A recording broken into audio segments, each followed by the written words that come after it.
جو دہکتی آگ کے سولوں پہ سویا وہ حسین،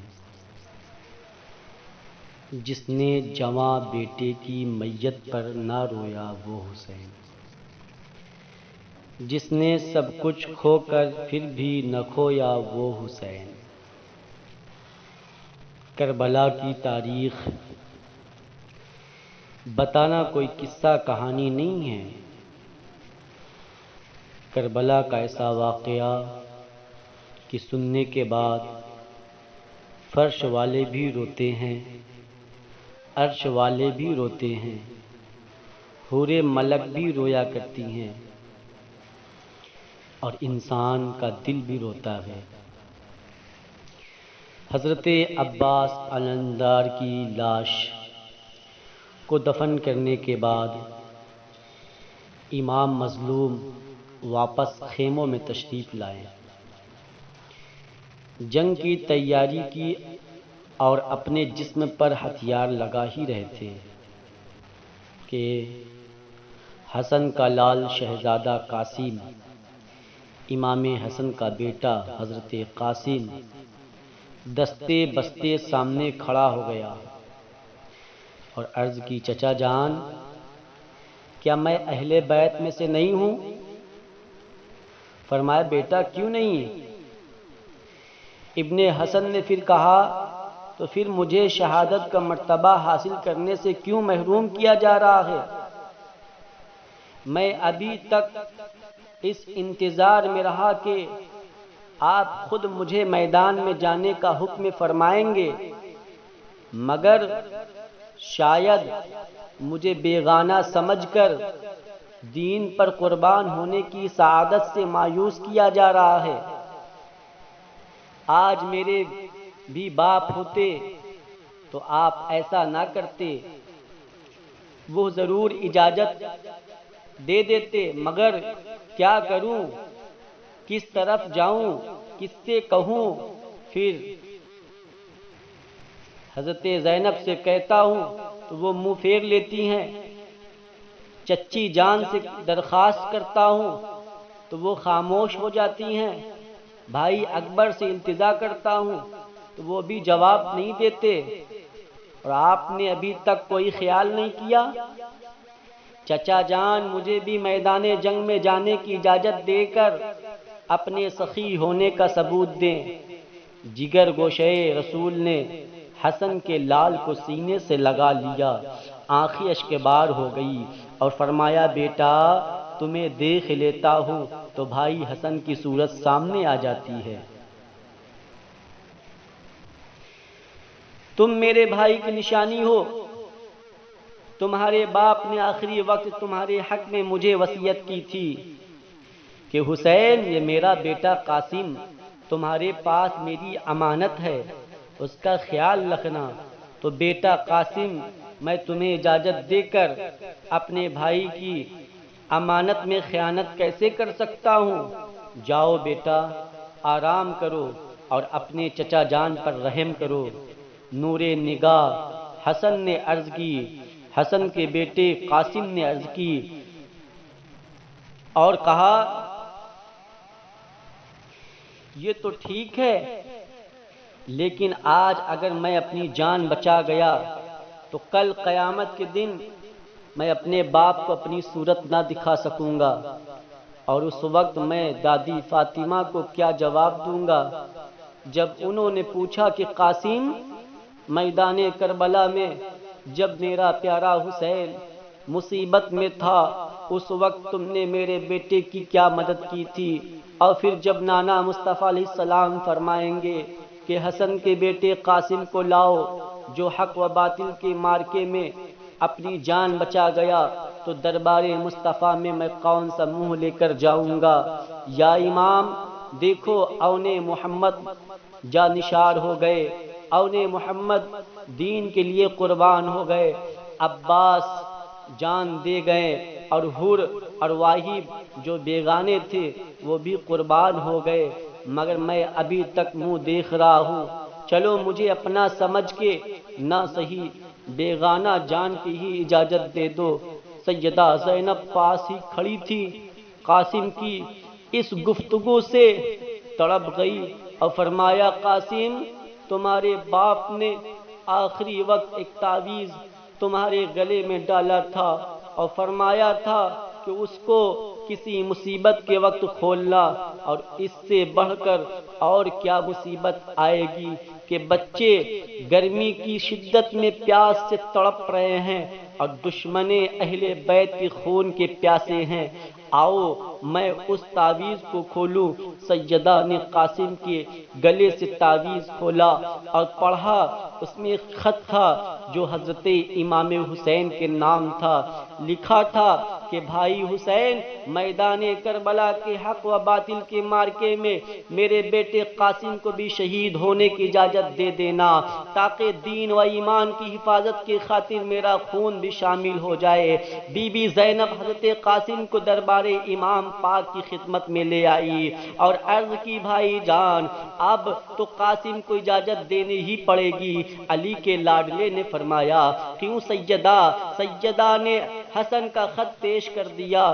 خط پڑھ کر حضرت حسین زارو قطار رونے لگے اور قاسم کو فرمایا بیٹا جاؤ تمہیں اجازت ہے، مگر ذرا میرے سامنے کھڑا ہو جاؤ تاکہ میں آخری بار اپنے بھائی حسن کی نشانی کو جی بھر کے دیکھ لوں۔ اللہ اکبر کبیرہ، مسلمانوں قربان جانا، یہ کیسی تاریخ چل رہی ہے، یہ کیسا واقعہ ہے۔ عالم اسلام میں جب اس بیان کو کیا جاتا ہے پورا عالم اسلام سناٹا چھا جاتا ہے، اس لیے جو پرندے ہوتے وہ بھی خاموشی سے سنا کرتے ہیں۔ آپ تو اشرف المخلوقات میں سے ہیں، آپ تو بہتر انسان ہیں، اللہ نے آپ کو بہترین بنا کر بھیجا ہے۔ حضرت قاسم نے پھوپھی زینب سے کہا، پھوپھی زینب کا شکریہ ادا کیا اور امام پاک کے پاؤں چومے، ہتھیار پہنے اور آخری بار سب کو سلام کر کے نعرے لگاتے ہوئے میدان میں جا پہنچے اور فرمایا اے ظالموں، اونے محمد نے تمہیں آخری دم تک بھی نہ بتایا تھا کہ ہم کون ہیں، مگر آؤ میں تمہیں بتا دوں کہ میں کون ہوں۔ اللہ اکبر کبیرہ۔ اور پھر آپ نے یزیدی لشکر کو مقابلے کی دعوت دی۔ عمرو بن سعد نے دیکھا تو بول اٹھا بہادر و خبردار، یہ علی کا پوتا اور حسن کا بیٹا ہے، ایک ایک ہو کر اس کے مقابلے میں نہ جانا۔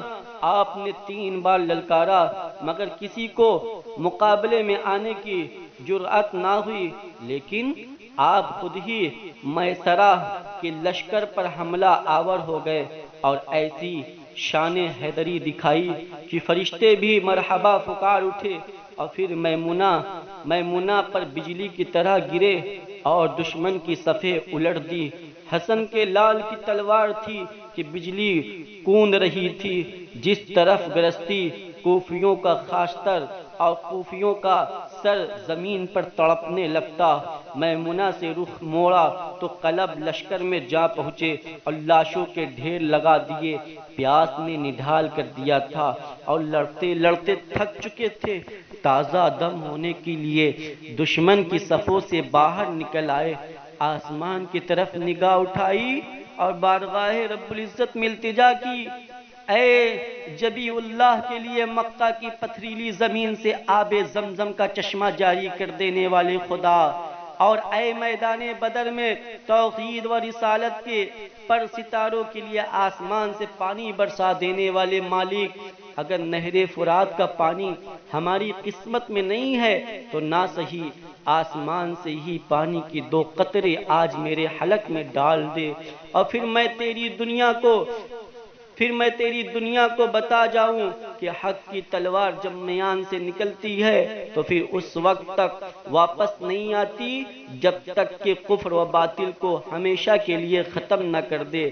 مگر ہاشمی شہزادے کی یہ التجا قبول نہ ہو سکی، جانتے ہو اس لیے قبول نہیں ہوا، آپ یہ مت سمجھنا نبی کے گھر والے دعا کر رہے تھے، دعا نہیں قبول ہوئی، نہیں یہ بات نہیں تھی، بلکہ بات یہ تھی کہ وہاں قربان ہونا مقصد تھا، وہاں کھانا مقصد نہیں تھا، پانی پینا مقصد نہیں تھا، ورنہ اگر یہ ہاتھ اٹھا کر دعا کر دیتے نہر فرات اپنی جگہ سے ہل کر قاسم کے منہ کے قریب آ جاتا، خود بخود حلق میں چلا جاتا، مگر پانی خود ترس رہا تھا کہ میں اہل بیت کے اونٹوں سے ٹچ ہو جاؤں۔ اللہ اکبر کبیرہ۔ اور پردہ غیب سے یہ آواز آئی، آسمان کی طرف سے آواز آئی کہ اے امام حسن کے لال، میں اگر چاہوں تو خاک کربلا سے ہی چشمے ابال سکتا ہوں اور کوفے کے اس ریگستان سے ہی آب حیات پیدا کر سکتا ہوں، مگر یہ تو نوشتہ تقدیر ہے جسے آج تم ادا کر رہے ہو، اور یہ تو منشاء الہی ہے جسے تم پورا کر کے باطل پرستی کی دیواریں ہلا رہے ہو۔ اور اگر پیاس بجھانے کی تمنا ہے تو حوض کوثر پہ آؤ۔ عمرو بن سعد نے امام حسن کے لال کا یہ انداز جنگ دیکھا تو گھبرا کر چلایا کہ اے شام و عراق کے بہادروں، آج تمہارے جرأت کہاں غارت ہو گئی، تم لوگ کہاں غارت ہو گئے؟ تم میں سے کوئی اٹھے اور قاسم کو قتل کرے۔ اس کے انداز جنگ اور اس کی جرأت و بہادری سے پتہ چلتا ہے کہ اگر یہ 3 دن کا بھوکا اور پیاسا نہ ہوتا تو اس کی تلوار ہم سب کا خاتمہ کر دیتی۔ اور پھر ارزق سے کہا کہ اس لشکر یزید میں تم سب سے زیادہ بہادر اور تجربے کار ہو، اس لیے قاسم کے مقابلے میں تم جاؤ۔ ارزق نے جواب دیا کہ اس چھوٹے سے لڑکے کے مقابلے میں جانا میری توہین ہے، میری توہین ہے۔ عمرو بن سعد نے کہا کہ اس لڑکے کا لڑکپن کو نہ دیکھو، یہ دیکھو کہ یہ حسن اور حسن مجتبیٰ کا بیٹا ہے، شیر خدا کا پوتا ہے، اس کے ہاتھوں میں شمشیر حیدری ہے اور اس کے رگوں میں بھی علی کا خون ہے۔ ارزق نے جواب دیا کہ اچھا، اگر اس کا قتل میرے ہی ذمہ ہے تو پہلے میں اس لڑکے کے مقابلے میں اپنے لڑکے کو بھیجتا ہوں، وہ بھی بڑا شہوشار تھا، بہت بہادر تھا، مگر یاد رکھنا ارزق کا لڑکا بڑے ہی تکبر و غرور سے نیزہ ہوا میں لہراتا ہوا میدان میں آیا، حضرت قاسم کو آواز دی، ہمت ہے تو میرے سامنے آیا، اور پھر یکا یک ایک ایک کر کے حق و باطل کی 2 تلواروں کی جھنکار سے فضائے کربلا گونج اٹھی۔ حضرت قاسم نے نیزہ مارا، جو اس کی ٹانگ پر لگا وہ لڑکھڑاتا ہوا گھوڑے سے گر پڑا۔ جناب قاسم فوراً گھوڑے سے اترے اور اس کے لمبے لمبے بالوں کو اپنے ہاتھوں میں لپیٹ کر اور گھسیٹتے ہوئے اس زور سے زمین پر مارا کہ اس کی ہڈیاں اور پسلیاں ٹوٹ گئی، اس کی قیمتی تلوار کو پکڑ لیا۔ پھر ارزق کا دوسرا لڑکا مقابلے میں آیا اور وہ بھی جناب قاسم کے ہاتھوں وصل جہنم ہو گیا۔ پھر تیسرا آیا اور قاسم جوان کا نیزہ اس کے سینے سے بھی پار ہو گیا۔ پھر چوتھا آیا، حضرت قاسم کی تلوار نے اس کے بھی 2 ٹکڑے کر دیے، اور پھر ارزق کی آتش غضب بھڑک اٹھی، ایک تیز رفتار گھوڑے پر سوار ہو کر فولادی تلوار ہوا میں لہراتا ہوا مقابلے میں آیا، اور آتے ہی ہاشمی شہزادے کو نیزہ مارا۔ علی کی بہادر پوتے نے وار بچا لیا، ہاشمی جوان نے تلوار ماری، ارزق نے روک لی، ارزق نے پٹا گھمایا، قاسم نے داؤں بچایا، قاسم نے باندھا اور ارزق نے توڑ دیا۔ پھر ایک دوسرے پر تلواروں کا وار ہونے لگے۔ ہاشمی جوان نے حضرت قاسم نے تلوار اٹھائی تو ارزق دیکھ کر کہنے لگا، قاسم یہ تلوار تو میری ہے، تمہارے ہاتھ سے کہاں آ گئی ہے؟ حضرت قاسم نے فرمایا، تمہارا پہلا بہادر بیٹا دے گیا ہے۔ پھر حضرت قاسم نے ارزق سے فرمایا کہ تم بڑے بہادر، اور اگر بہادر ہو اور تمہاری بہادری سارے زمانے میں اگر دھوم مچاتی ہے تو شام و عراق میں ہے، مگر اتنے بیوقوف ہو کہ گھوڑے کے تنگ کا بھی ہوش نہیں ہے۔ ارزق دھوکے کھا گیا، شرمندہ ہو کر گھوڑے کے تنگ کو دیکھنے کے لیے ٹانگ کو دیکھنے کے لیے نیچے جھکا تو حسن کے لال نے فوراً تلوار اٹھائی اور ارزق کی گردن پر ماری اور وہ تن سے جدا ہو کر زمین پر گر پڑی۔ اے قاسم تیری شجاعت پر قربان، تیری ہمت پر فدا، تیرے حوصلے پر نثار، تیرے انداز جنگ پر صدقے، کاش کہ تمہیں کہیں سے پانی کے 2 قطرے مل جاتے تو تیری شمشیر حیدری سے شکست خود باطل بھاگ جاتا، باطل گھبرا کر وہیں مر جاتا، پھر قیامت تک نہ اٹھ سکتا۔ ہاشمی شہزادہ لشکر یزید کے میسرہ پر بھی عقاب کی طرح جھپٹا، میمونہ پر بھی بجلی کی مانند چمکا، قلب لشکر میں بھی شیر کی طرح اپنا پنجہ جما چکا ہوا تھا۔ ارزق کے چاروں بہادر لڑکوں کو بھی قتل کیا، پھر ارزق کو بھی وصل جہنم کیا، مگر ابھی تک حضرت قاسم کے جسم پر ایک خراش تک بھی نہ آئی تھی۔ اور پھر لشکر یزید کی طرف دیکھا تو سامنے عمرو بن سعد بیٹھا ہوا نظر آیا۔ اس کو قتل کرنے کے ارادے سے پھر لشکر میں گھس گئے، لیکن چاروں طرف سے دشمنوں میں گھر گئے اور تلواروں اور برچھیوں کی بوچھار 27 زخم آپ کے جسم پر آئے، اور پھر شیش بن سعد نے آپ کے سینے پاک میں نیزہ مارا جو پار ہو گیا، اور آپ اسپِ تازی سے فرش زمین پر گر پڑے اور پکارا، یا امام مجھے سنبھالنا۔ امام علی مقام نے قاسم رضی اللہ تعالی عنہ کی آواز سنی تو بے تابانہ دوڑ کر پہنچے اور دیکھا تو شہزادہ خاک و خون میں تڑپ رہا ہے۔ لاش کو کاندھوں پر اٹھایا، خیموں میں لے آئے، اپنی جھولی میں رکھ کر زار و قطار رونے لگے، اور پاک بیویاں بھی دہاڑے مار کر رونے لگی، بیویاں بھی چیخ مار مار کر روتی۔ یہ ہے قاسم کی شہادت۔ اللہ اکبر کبیرہ۔ امام حسین کتنی جنازے اٹھائیں گے، کتنے لاش اٹھائیں گے اور لے جا کر اسی خیمے میں رکھتے جہاں سب کی لاش رکھا ہے۔ اے اللہ، یہ کیسا امتحان چل رہا ہے مولا۔ یہ اول امتحان تھا اور آخری امتحان تھا۔ اب دنیا میں کسی انسان سے ایسا امتحان نہیں لیا جائے گا، اس لیے جو دل حسین کے پاس ہے وہ دل کسی انسان کے پاس نہیں ہے۔ صبح قیامت تک وہ کسی مسلمان کے پاس وہ دل نہیں رہے گا۔